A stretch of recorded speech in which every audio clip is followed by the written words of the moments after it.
Hi, welcome back to Phoenix Wright, Tribulations. Last time, uh, Gumshoe, a bit too obvious with all his blatant bias. Yeah. Just a little bit. Anyway, now we're back with more of his testimony. The crime was reported at 2:25 p.m. by some kind of a scary old man, sir. Poor Maggie passed out from the shock. This has been real tough for her. The victim didn't have any identification on him. We figured out who he was pretty quick, and then the investigation went smoothly. When Maggie was searched, we found the lottery ticket and the bottle of poison. And that was it. Nothing else missing from the crime scene. Okay. You identified the victim and secured your prime suspect. Very good. Last chance to convince the court you're a real lawyer, Wright. Don't count any more cross-examinations after this one. So, let the fun begin. Alright. Okay. Scary old man, That probably seems Kudo. that seems normal. Yeah. We didn't ever look at the evidence we got last time. So Oh, take a yeah. second to do that. Should do that. Okay. Potassium between 1:30 and 2:30. Okay. Alright. 4 plans. Okay, so he was at that table and he died, and I guess we can also assume that if the old man was a witness, he was probably at the table. Cross. Yeah. Or the other one, maybe. Yeah, no, because I think those are like walls or dividers, those thick, Oh, yeah. like black That's lines. So There's if another he was at the picture. table behind it, he probably wouldn't be able to see it. Yeah, there are dividers. Okay. Okay. Wait a second. No, that's fine. Coffee cup has the victims and Maggie's fingerprints. Lottery ticket is on Maggie. Apron with blood on it. I mean, ketchup. Has small pockets but big stains. Like, what? What? And the poison. And it has Maggie's fingerprints on it. Okay. And we had all the rest of this. Yeah. I don't think we need to press on that. No, we have the old man. Maggie That's passed fine. out. He didn't have any ID on him. Really? He was pretty quick. Okay, if he didn't have any ID, then how did they know who he was? I would press this. Yeah. Seems weird. Wait a sec. Huh? Did I say something dumb again? Let me paraphrase what you just testified to this court. The victim didn't have any form of ID on him. That's basically what you said, yes? Yeah, basically. In that case, how were you able to identify the victim so quickly? Oh, that. He's so let down, he's got this whole sagging shoulders and puppy dog eyes going on. There is a prescription bag on the victim's table along with the lottery ticket. Oh. It seems Mr. Glenegg visited his doctor before he went to Tribune. We get the victim's name from the medical records of the doc who prescribed the meds. That's a reasonable enough source for the court. Try to. We should press this. About The prescription bag. Yeah, who cares about his health insurance? Yeah. So, what sort of medicine was in the bag? Well, actually the bag we found was empty. Huh? Oh. Yeah, completely empty. It was completely empty. That's strange. Huh. You're entering an empty paper bag as evidence. Desperate, are you, Trite? Maybe a little. No, because he just said there was nothing missing from the crime scene, but clearly this medicine is missing. It is. Excuses. Now, what happened with the investigation after that, detective? Yes, that happened. And there's something missing, Gumshoe. You don't know. Check the bag and then press it. Got got from going to the this. doctor. Doesn't say what it is. Yeah, Just that's weird. okay. Resent. Detective Gumshoe, I think I should point something out to you. There's just one small contradiction in your testimony. Oh, finally! Getting all anxious waiting, so hurry up, will you? Testified that nothing else was missing from the crime scene. However, the prescription bag you mentioned was empty. The officers recovered the medicine from the scene of the crime later. No, they didn't. The victim was given a prescription right before going to Tribulations. Where then did the medicine disappear to? You are too cool, pal! Oh, Gumshoe. Indeed.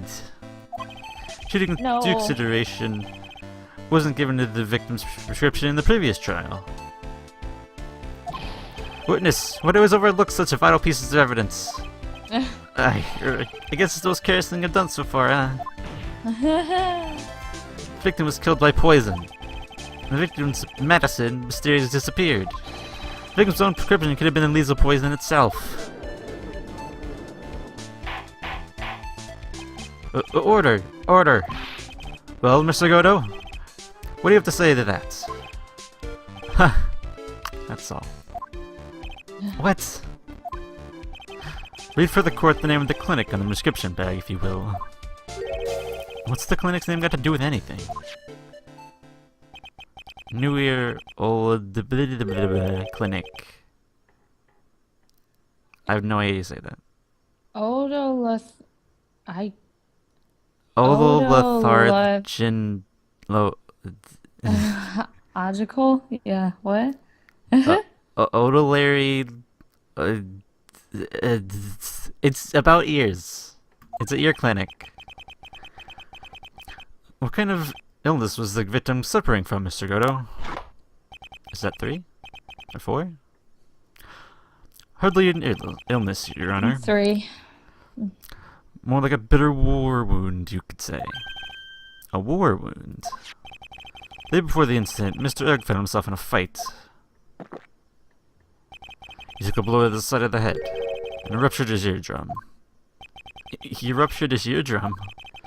Then what on earth was the description he was given? It was a cream that was to be applied topically inside his ear canal, not to be ingested. What? It's mentioned in the autopsy report. You read the fine print. They found traces of the medication in the victim's left ear. Yes, here it is. In very, very fine print. It seemed Mr. L quickly applied some of the medication while he was at Tribune.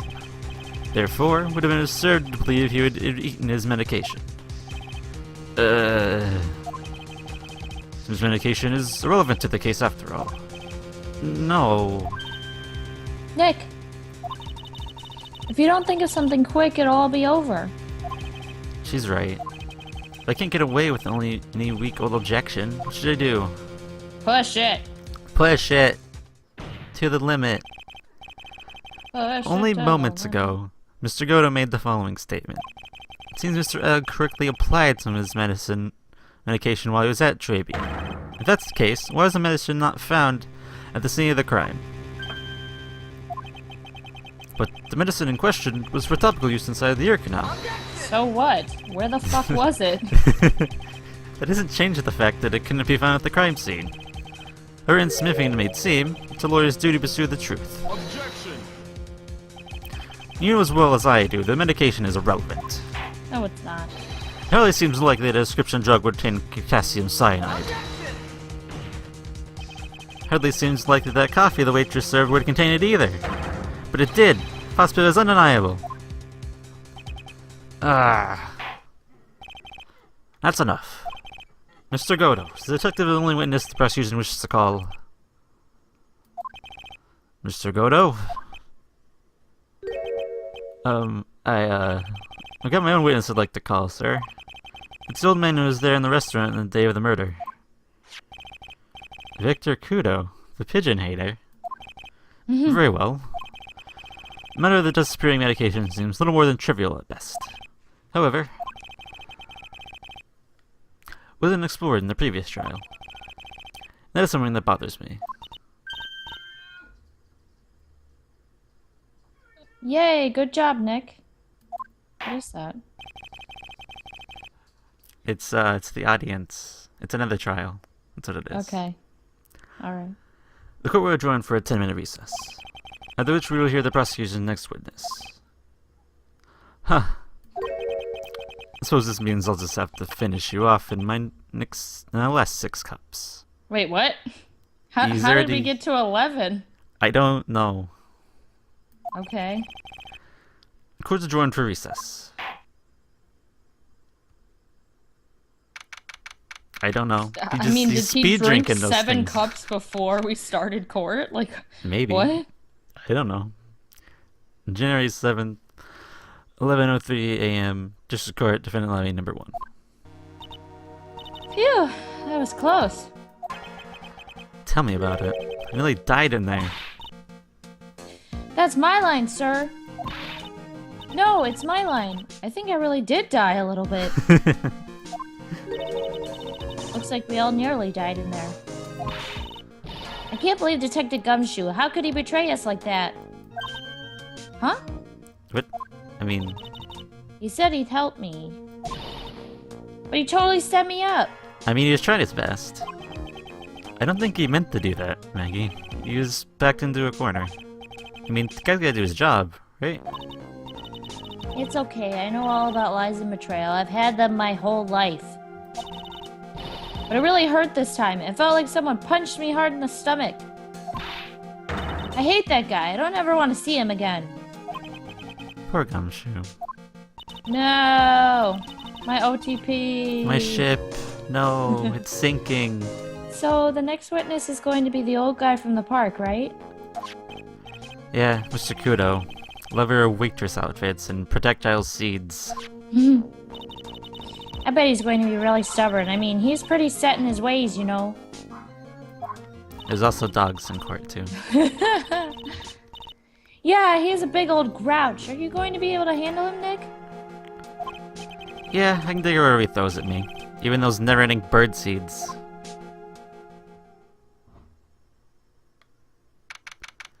January 7th, 11:15 a.m., District Court, Courtroom number 4.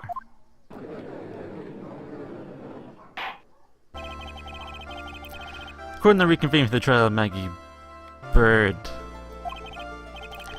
Mr. Goto, your next witness, please. The prosecution calls the lucky old timer who cut the show over a cup of coffee. Witness, please take the stand.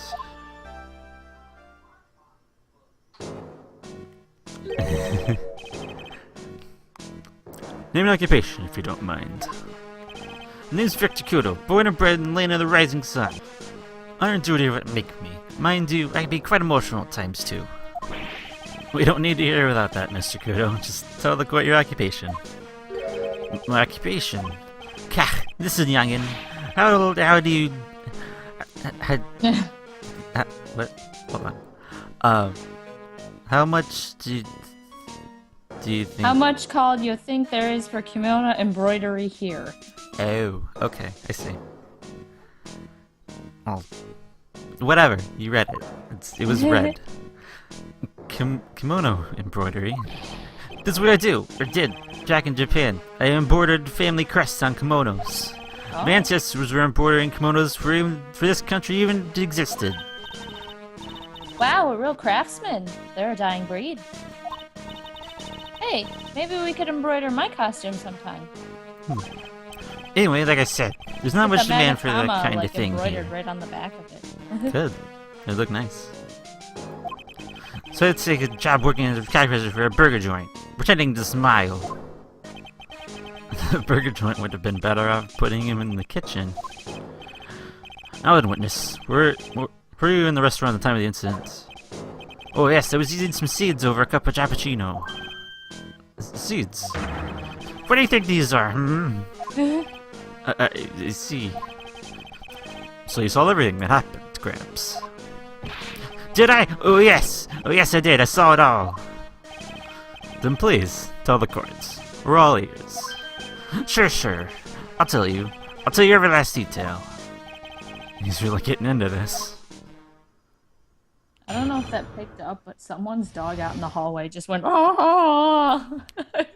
It scared me. I was like, what the hell? More dog court. Just damn dogs, man. Tell them to shut up. Somebody needs to call order in that court.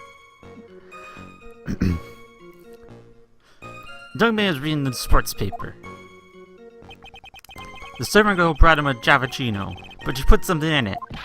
The man took one sip of it, looked like he was in terrible pain, then collapsed. That's a servant girl, right over there in the defendant's chair. I remember her well. What? Huh. Mr. Kudo, she's not a servant girl. Please refer to her as a waitress. Ka, you're as bad as the rest of them. All these newfangled words, what's writing with the old-fashioned ones, Newfangled? Let's talk of radios and glasses, it's wireless and spectacles, I tell you. Excuse me. Listen to me, everyone. Don't forget the old values, don't let the old days slip by. Aww. Well, I think it's time to get the cross-examination, Mr. Wright. Yes, Your Honor. I don't think the judge shares his opinion. Okay. That's She's reading fine. a sports paper, that's okay. She put something in it, that's what we're concerned about. Yeah, that's weird. Mr. Kudo, that's a very grave accusation. Are you sure about what you saw? Victor Kudo never makes mistakes. I dot every T and cross every I. I see. Very that's fine. The doctor always said I need spectacles for reading and driving. Oh. I bet his eyes are only really fine when he's scalping an waitress. I saw what the servant will put in the Javachino as well. I bet I know what's coming up, and somebody tells me I'm not gonna like it. I believe it. I mean, we have to press it. Okay. And nobody's probably gonna say anyway.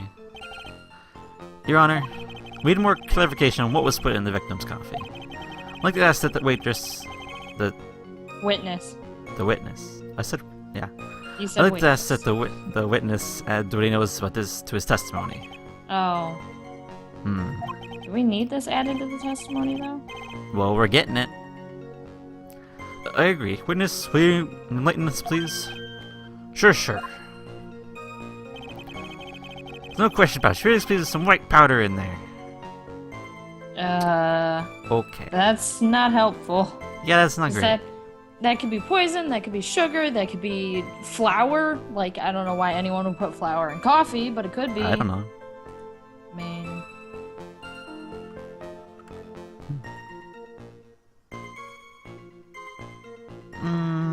Should I press that? Leave that.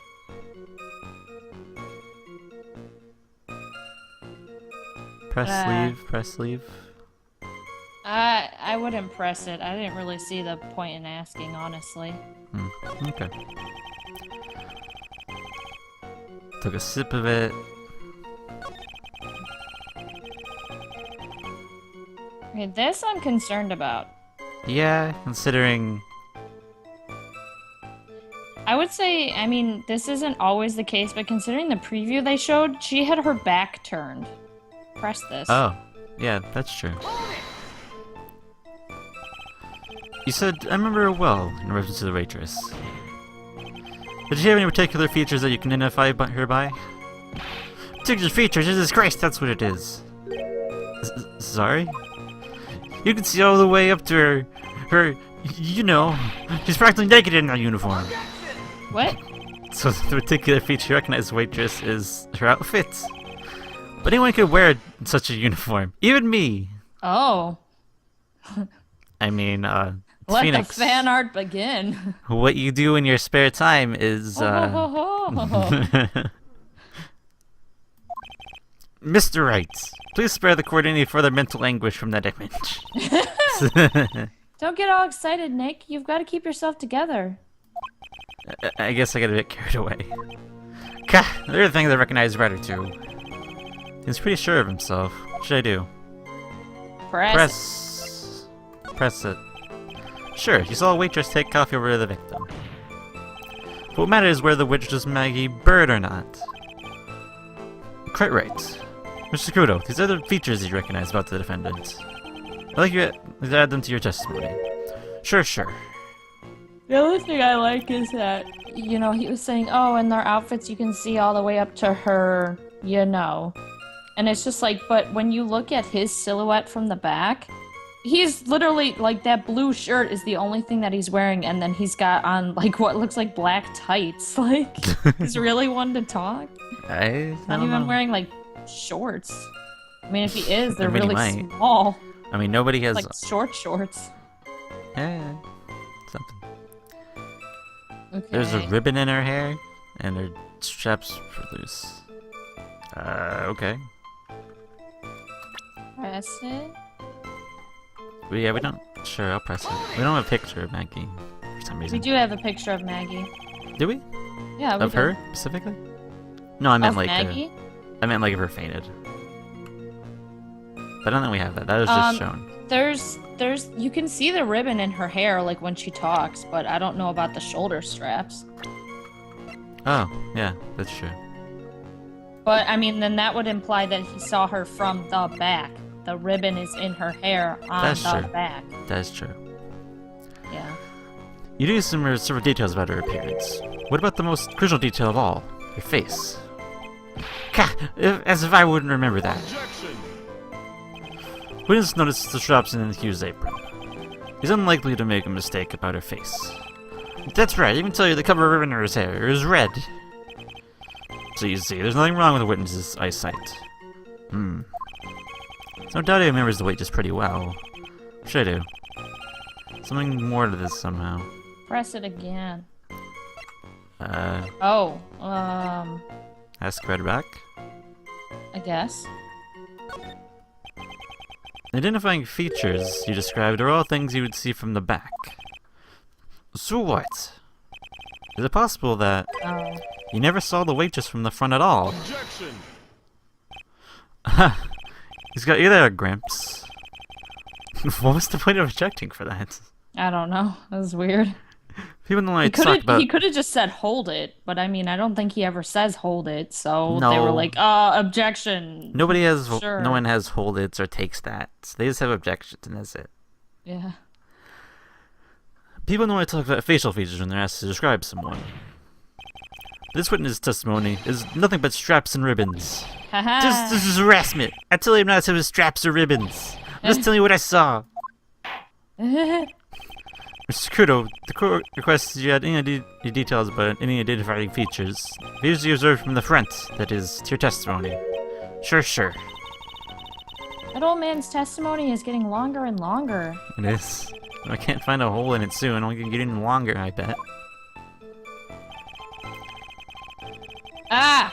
Ah. Present her freaking apron. Yes. How could you not notice ketchup blood? Really? Ketchup blood. Tomato blood. Well, to be fair, they were like, oh, this is blood. No, it's ketchup. Just ketchup. Mr. Kudo, I'd like to please take a look at this. That filthy thing would suit a filth like you just perfectly. Oh. Actually, it reminds me of what my grandson looks like after he's done eating. Huh. You ever seen this before? Of course I haven't. You think I'd forget something as dirty as that? Well, you have with a clod? Actually, I think he called him a clot, which is weird. Why Oh, would he you did. call someone a clot? I don't know. It should be clod. He's wearing the pants, by the D. way. Okay, well, his pants look like tights. What? What is it? Ever since I said you half-witted clots, there's serious silence in here. Mr. Kudo, this apron. Is the apron worn by the defendant on the day of the poisoning? And you just said yourself, you wouldn't forget something like this. Which means, if you had really seen this apron before... Yes, you know what I'm getting at. You couldn't have possibly seen the witness from the front. Oh, snap! Oops. Witness! You can't just oops your way out of this. Ha! Well. Looks as we finally have a genuine trial on our hands. Is that 12? I don't know. I've lost count. It would have to be 12, right? I guess. Unless he's just sneaking Either coffees that or over there 13. whenever he feels like it. Either that or 13. Something like that. Listen, Trade, here are the facts. On the day of the incident, there was only one waitress in the restaurant. That being the defendant, Miss Maggie Bird. Exactly. When that one waitress put poison into the victim's cup, this old guy was watching. Hope you understand the gravity of the situation, Mr. Kudo. The fate of the defendant may rest on what you remember saying. Let's tell the court exactly what you saw, Gramps. You can rely on me, Captain. My noggin's in perfect working order. I can remember a single occasion and I forgot what burger a customer wanted. He can't remember? Probably more like he messed up so many times he's blocking it out. Maybe. Very well. It's just how good your memory and attention to detail is, Mr. Kudo. Tells you remember about the victim. About the victim. He's in one of these pesky young types, wearing a broken pair of spectacles. He had a newspaper in his right hand, and the noisy brat kept rustling his pages. The young man was listening to the wireless. Remember that well. And the servant girl in question brought over the Javachino. The little fidget picked up the cup with his free hand and took a sip. The testimony we've just heard was to test how credible the witness's memory is. Seems to me that he remembers the victim in a great deal of detail. Oh yes, I hate those you-know-what types, always so vague about everything. How are we going to handle this, Nick? We only need to do one thing. We just need to prove that the old man's memory is shot. Just trip him up, you mean? Isn't that kind of cruel? I suppose, but it's what I do best. I don't think you should really take pride in that, but okay. Alright, I suppose when we come back next time, we will get into this testimony and see what we can pick apart. Yeah. Pick apart his memory, because he's old and he don't know nothing. So, until then.